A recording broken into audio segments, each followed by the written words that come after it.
Friends, Mumbai उच्च न्यायालय प्रश्नपत्रिका 39 आज आपण बघत आहोत. ठीक आहे.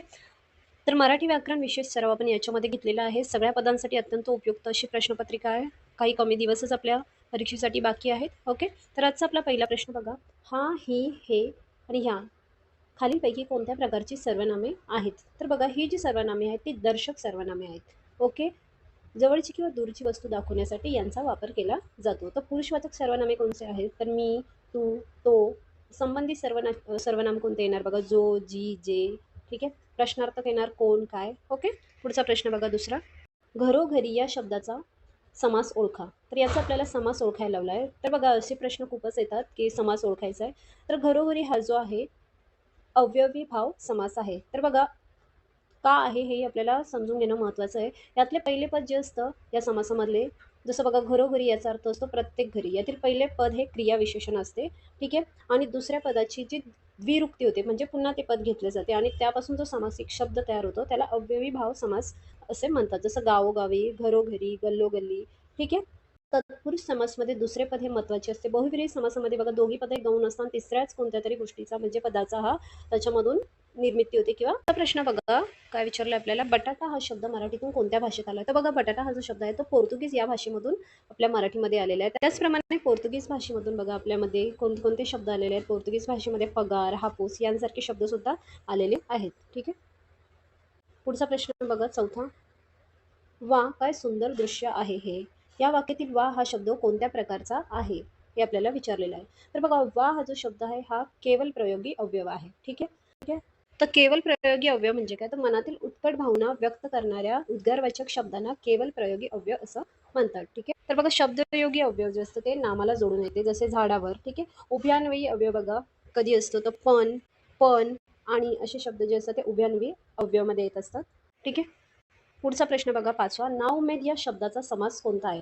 तर नाउमेद या शब्दाचा आपल्याला समास सांगितलेला आहे. तर हा जो समास आहे तो येणार नत्र तत्पुरुष समास. तर काय येणार? तर बघा, ज्या समासातील पहिले पद नकारार्थी असते, उदाहरणार्थ त्याच्या अगोदर शब्दाच्या अन, ना, बे, नी त्यास काय म्हणतात? नत्र तत्पुरुष समास असे म्हणतात. ठीक आहे. प्रश्न बघा सहावा.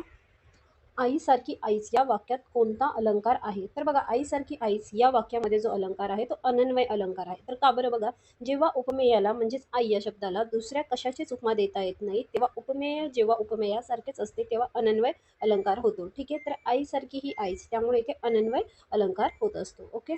पुढचा प्रश्न बघा.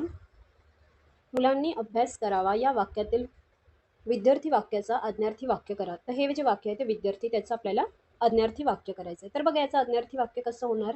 तर हे होणार मुलांनो अभ्यास करा. ठीक आहे.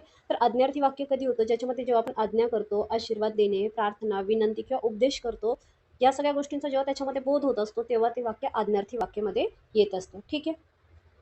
विद्यार्थी वाक्य कसं समजायचं? बघा, मुलांनी अभ्यास करावा याच्यामध्ये सल्ला दिला आहे. तर हे विद्यार्थी वाक्य आहे. ठीक आहे. मुलांनी अभ्यास केला केला का? हा प्रश्नार्थक अभ्यास सॉरी मुलांनी अभ्यास केला का? हे प्रश्नार्थक वाक्य आहे.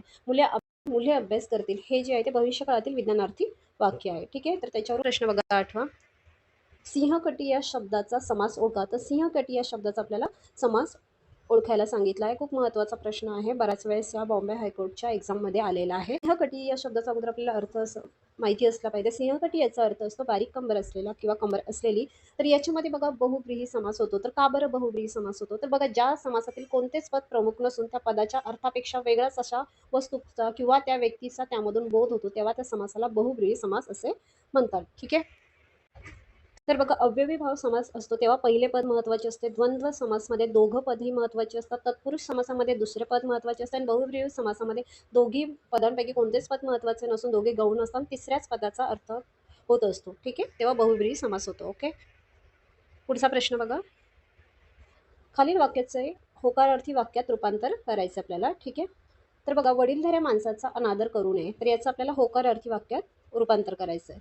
तर येथे आपलं काय येणार बघा, वडीलधाऱ्या माणसाचा आदर करावा. ओके. सोपं आहे. पुढचा आणि शेवटचा प्रश्न बघा.